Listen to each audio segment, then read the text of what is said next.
Bien, en este video vamos a tratar de transmitir los conceptos básicos de una planificación round robin en un entorno monoprocesador. Recuerden que es un ejercicio para resolver en papel y lápiz. Nosotros lo hicimos con el Excel, pero simplemente es para transmitir un concepto, ¿sí? Bien, aquí vemos un ejemplo del planificador round robin con un quantum de 20 unidades de tiempo. Tenemos cuatro procesos donde cada proceso tiene una ráfaga de CPU y en este caso es muy simple porque no hay ráfagas de entrada-salida. El proceso 1 tiene una ráfaga de CPU de 53 unidades, el P2 de 17, el P3 de 68 y el P4 de 24. Y abajo vemos una pequeña gráfica donde vemos cómo evoluciona la ejecución de los cuatro procesos. Primero comienza a ejecutar el proceso P1 con un quantum de 20, quiere decir que a las 20 unidades de tiempo P1 es interrumpido y toma el procesador el proceso P2. P2 tiene 17 unidades de tiempo, así que a las 17 unidades de tiempo el proceso P2 termina y toma el procesador el proceso P3 que tiene 68 unidades de tiempo, de las cuales va a cumplir 20 y le van a restar 48 unidades de tiempo. El proceso P3 deja el procesador y toma el procesador el proceso P4. P4 tiene 24 unidades de tiempo, así que va a cumplir su quantum y le van a quedar 4 unidades de tiempo. Cuando se cumple en quantum, el proceso es interrumpido y pasa de ejecución a listo. Bien, siguiendo una rueda de ejecución circular, ahora le toca el turno a P1. P1 le restaban 33 unidades de tiempo, así que a partir de ahora, cuando termine su quantum de 20, le van a quedar 13 unidades de tiempo, va a ser interrumpido y va a pasar de ejecución a listo, tomando el procesador, el proceso P3. P3 va a ejecutar su quantum de 20 milisegundos y le van a quedar 28 unidades de tiempo. Cuando se cumplen las 20 unidades de tiempo del quantum, el proceso P3 es interrumpido y pasa de ejecución a listo. P4 va a ejecutar las 4 unidades de tiempo que le quedan de CPU y va a pasar de un estado de ejecución a terminado. Siguiendo la asignación de CPU circular, ahora le toca el turno a P1, que va a ejecutar sus últimas 13 unidades de tiempo y va a pasar, cuando termine sus 13 unidades, de ejecutando a terminado. Por último, solo queda en la cola de listos el proceso P3, así que va a ejecutar sus 28 unidades de tiempo. Vale la pena aclarar que ahí en el gráfico vemos en el intervalo 154, aparentemente muestra cómo el proceso termina sus 20 unidades de tiempo, pero aclaramos que si un proceso está en la CPU y no hay ningún otro proceso en la cola de listos, el proceso va a terminar su ráfaga de CPU independientemente de la cantidad de unidades que tenga.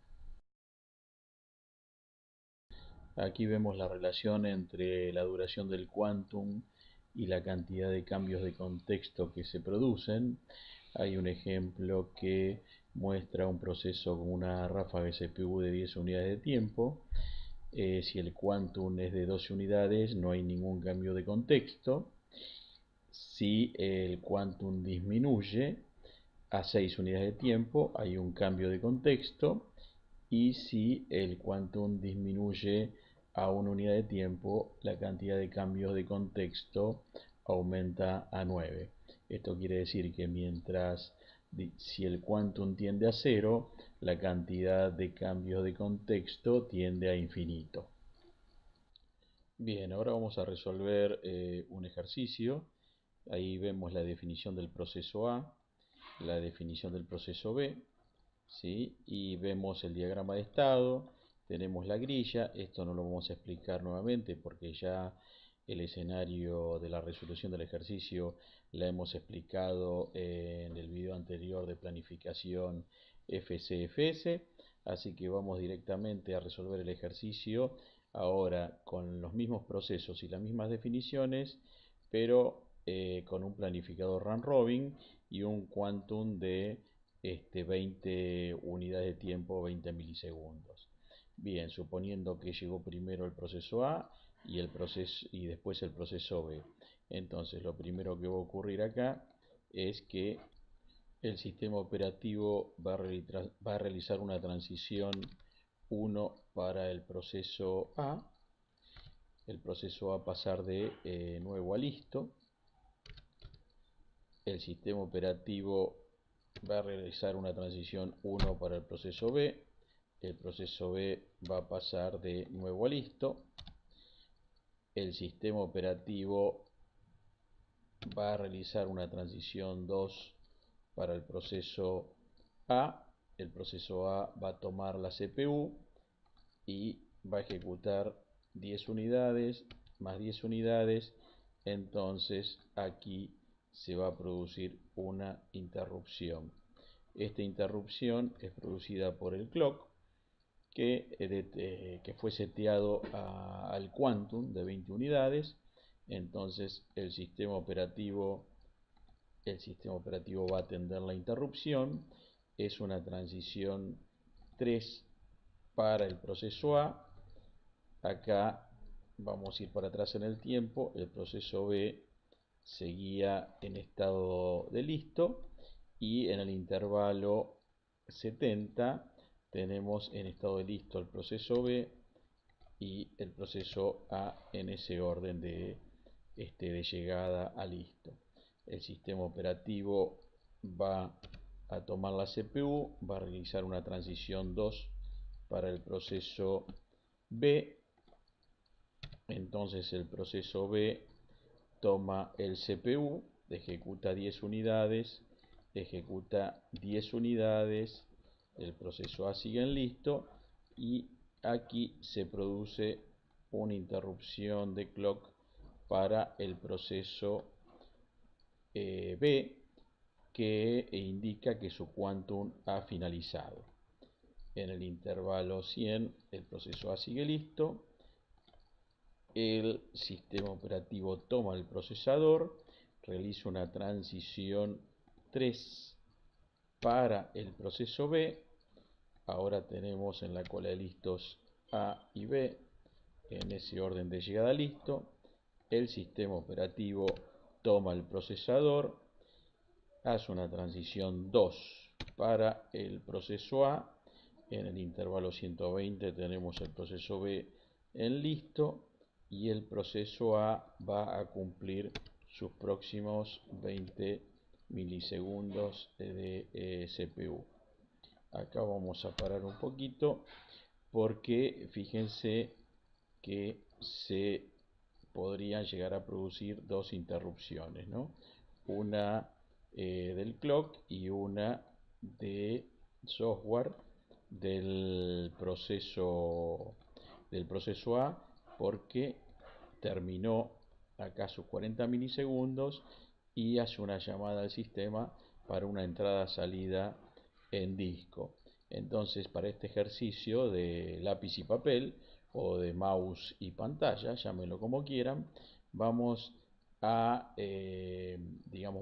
suponer que la llamada al sistema llegó en un tiempo anterior insignificante que la interrupción de clock para optimizar el ejercicio. Entonces vamos a suponer que el sistema operativo atiende la interrupción de software.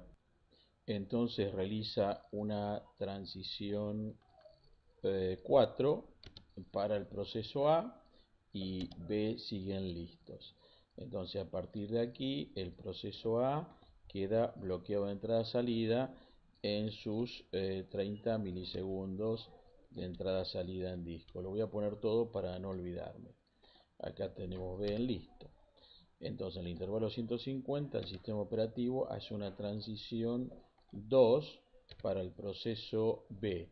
A partir de este momento, entonces B toma el procesador, ¿sí? Y aquí tenemos 3 interrupciones. Vamos a marcar acá 1, 2, 3. Una interrupción es la que realiza el controlador de disco, que ya terminó de atender la entrada-salida del proceso A. Otra interrupción es la de entrada-salida, solicitud de entrada-salida en cinta del proceso B. Y otra interrupción es la del clock.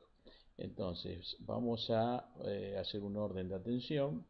El orden de atención va a ser: primero vamos a atender la llamada del controlador del disco, después vamos a atender la llamada al sistema del proceso B, de la misma manera que planteamos en el intervalo 130-140 para el proceso A.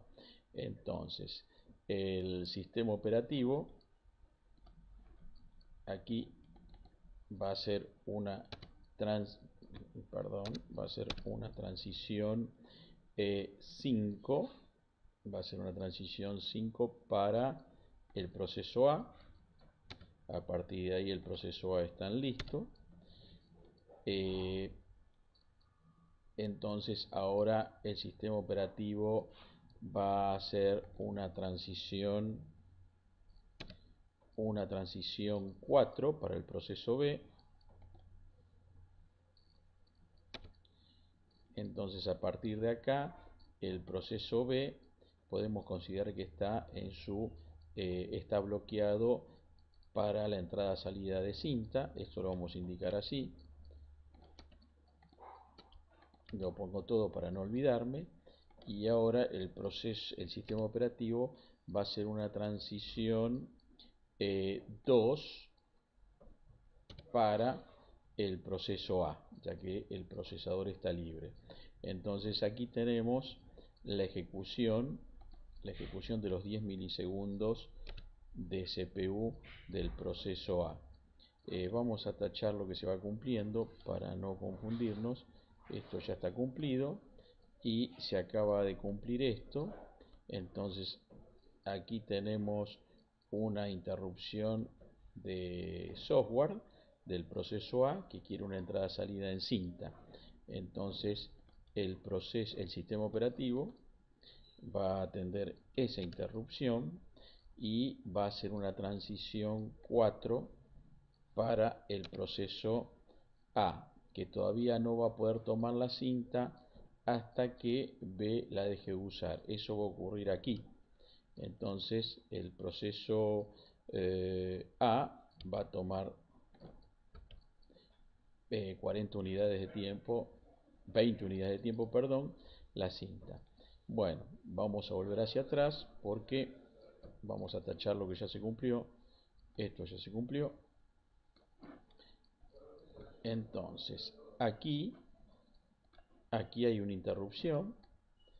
La interrupción es del controlador de cinta. El sistema operativo va a atender esa interrupción aquí y va a hacer una transición 5 para el proceso B. ¿Sí? 5 para el proceso B. Entonces aquí el proceso B va a estar listo. Como la CPU está libre, el sistema operativo va a hacer una transición 2 para el proceso B. ¿Sí? Bien, pero lo que sucede, aquí hay una interrupción del controlador de cinta y aquí ya podemos marcar, vamos a marcar por un momento el comienzo de la ejecución de la ráfaga de CPU del proceso B. Pero lo que sucede es que si el sistema operativo tiene que atender la interrupción del controlador de cinta y suponemos en este caso que no es enmascarable, entonces, o que no vamos a atender interrupciones en forma enmascarada, entonces el sistema operativo va a suspender al proceso B va a tomar la CPU y va a realizar una transición 5 para el proceso A. Entonces acá tenemos el proceso A listo y acá se pone en ejecución el proceso B, que tiene 30 milisegundos. Pero ¿qué sucede? Aquí hay una interrupción del clock por el quantum. Entonces el sistema operativo atiende la interrupción, hace una transición 3 para el proceso B, A sigue en listo, el sistema operativo hace el cambio de contexto, saca al proceso B y va a poner en ejecución al proceso A. Entonces aquí, en el intervalo 310, el proceso A ejecuta los 10 milisegundos que le faltan y el proceso, aquí me olvidé de poner el proceso B en listos después de la transición 3, aquí el proceso B está en listo, aquí hay una llamada al sistema del proceso A porque termina, entonces el sistema operativo atiende esa llamada al sistema para terminar al proceso A. Entonces hace una transición 6 que es de running de ejecución a terminado, la transición 6 que ahí no la estamos viendo en el diagrama, pero acá hay una transición, esta es la 6. ¿Sí? Esta es la 6, ahí está. ¿Sí? Y bueno, a partir de este momento el proceso A se considera terminado. ¿Sí? Bien, el proceso B está listo, el sistema operativo toma la CPU, hace una transición 2 para el proceso B y el proceso B tiene que terminar los 10 milisegundos que le quedaban de su ráfaga de 30 milisegundos. ¿Sí? Entonces acá tenemos 10 milisegundos, los 10 milisegundos que le faltaban. Bien, ahora el proceso B realiza una llamada al sistema porque ejecutó sus 30 milisegundos de CPU, pero hace una llamada al sistema para entrada-salida. Entonces el sistema operativo atiende esa llamada al sistema y hace una transición 4 para el proceso B. Entonces aquí empieza los últimos 30 milisegundos de disco del proceso B y aquí hay una interrupción del controlador de dispositivo que atiende el sistema operativo y realiza una transición 5 para el proceso B. Bien, el sistema operativo realiza una transición 2 para el proceso B. El proceso B ejecuta su última ráfaga de CPU. Para terminar hace una llamada al sistema. El sistema operativo atiende la llamada al sistema del proceso B, que es para terminar, y el sistema operativo realiza una transición 6 para el proceso B. Entonces a partir de ahí el proceso B se considera terminado. ¿Sí? Bien, ahora estamos viendo algunos cálculos. Lo primero que calculamos es el porcentaje de uso de la CPU, ¿sí? Del total de tiempo de la planificación, 420. ¿Cuánto tiempo trabajó la CPU? Bueno, calculamos el 90%. A ver, si vemos acá no trabajó la CPU. Acá no trabajó la CPU, acá no trabajó la CPU, acá no trabajó la CPU. Bien, y eso nos da un 90% de uso de CPU en la planificación. Bueno, el porcentaje que estuvo ociosa la CPU es el 10%. Estuvo ociosa aquí, estuvo ociosa aquí, aquí y aquí, la CPU. Bien, después la productividad, tenemos el sistema realizó dos procesos en 420 milisegundos. Después tenemos la sobrecarga del sistema. La sobrecarga del sistema es el tiempo que, o sea, sería la línea 10, la fila 10, ¿sí? Donde el sistema operativo usó la CPU para planificar, ¿sí? Ese tiempo de uso sobre un total de 420 nos dice que la CPU trabajó el 57% del tiempo. Eso fue la sobrecarga del sistema, el overhead. Después calculamos el tiempo medio de retorno, ¿sí? El tiempo medio de retorno es el proceso A terminó en 320, el proceso B terminó en 420 y el tiempo medio nos da 370 milisegundos.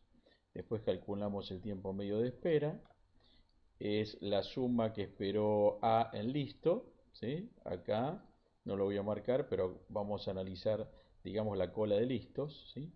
El proceso A estuvo 120 milisegundos en listo, el proceso B 150, pues eso nos da un tiempo medio de espera de ambos procesos de 135 milisegundos.